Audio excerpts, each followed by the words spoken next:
ধীর গভীর সঙ্গীত।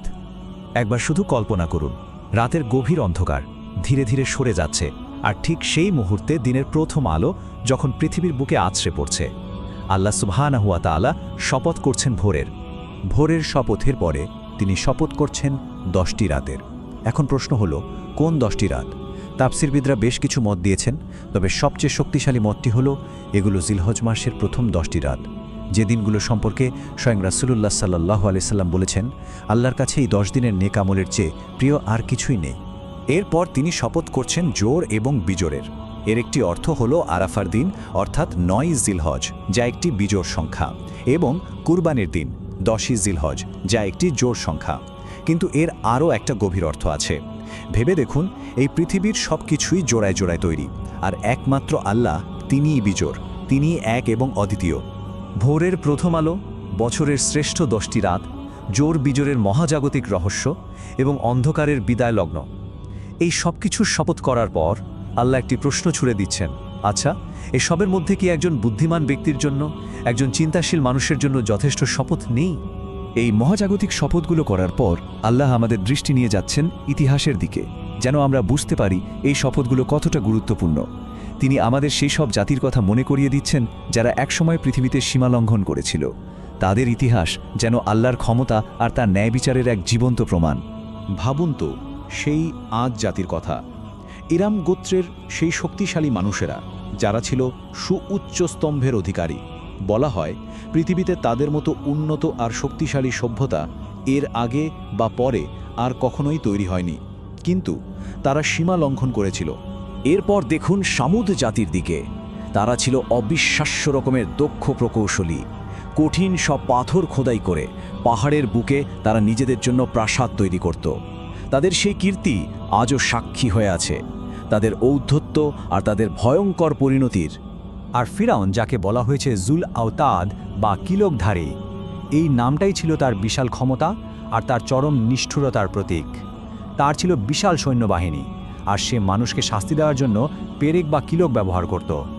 এসব দাম্ভিক সীমা লঙ্ঘনকারী জাতিদের পরিণতি বর্ণনা করার পর আল্লাহ এক শীতল ভারী সতর্ক বার্তা দিচ্ছেন, নিশ্চয়ই আপনার রব ওত পেতে আছেন। তিনি সব কিছুই দেখছেন। তিনি জালিমকে সময় দেন, সুযোগ দেন, কিন্তু যখন তিনি তাকে পাকড়াও করেন তখন আর কোনো নিস্তার থাকে না।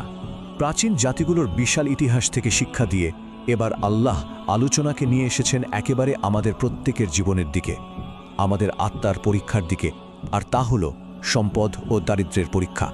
মানুষের একটা অদ্ভুত প্রবণতা আছে, তাই না? যখন আল্লাহ তাকে পরীক্ষা করার জন্য একটু সম্পদ আর সম্মান দেন, তখন সে খুব খুশি হয়ে বলে, আমার রব আমাকে সম্মানিত করেছেন। আর যখনই তার রিজিক কিছুটা সংকুচিত করে দেন, তখন সে হতাশ হয়ে পড়ে আর বলে, আমার রব আমাকে অপমানিত করেছেন।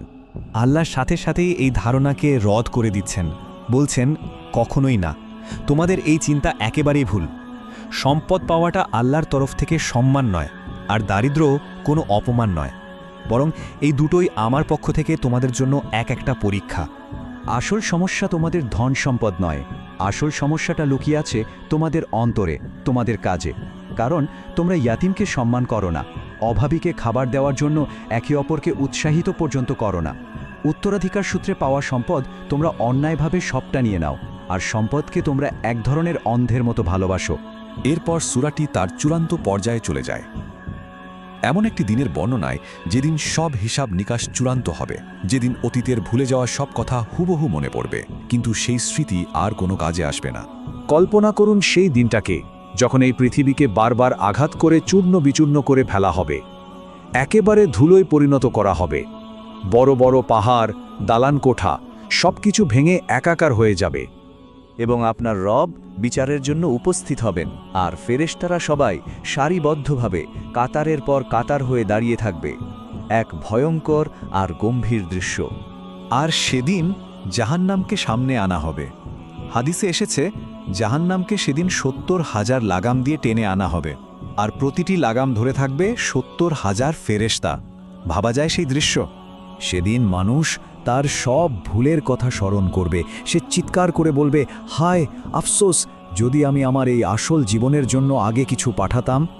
সে তখন বুঝতে পারবে দুনিয়ার জীবনটা ছিল একটা প্রস্তুতি মাত্র, আসল জীবন তো মাত্র শুরু হলো। কিন্তু সেই চরম ভয়ঙ্কর দিনেও একদল মানুষকে আল্লাহ নিজে ডাকবেন। এক গভীর উষ্ণ আর প্রশান্তিময় স্বরে তিনি বলবেন, ইয়া আইয়াতুহান নাফসুল মুতমাইন্না, হে প্রশান্ত আত্মা, ফিরে এসো তোমার রবের কাছে, এমন অবস্থায় যে তুমি তার দেওয়া প্রতিদান পেয়ে সন্তুষ্ট আর তিনি তোমার ঈমান ও আমলে সন্তুষ্ট। অতপর আমার প্রিয় বান্দাদের দলে সামিল হয়ে যাও, নবীদের দলে, সিদ্দিকিনদের দলে, শহীদ আর সৎকর্মশীল বান্দাদের দলে। এবং প্রবেশ করো আমার জান্নাতে। এটাই হলো চূড়ান্ত সাফল্য এবং এটাই পরম প্রশান্তি।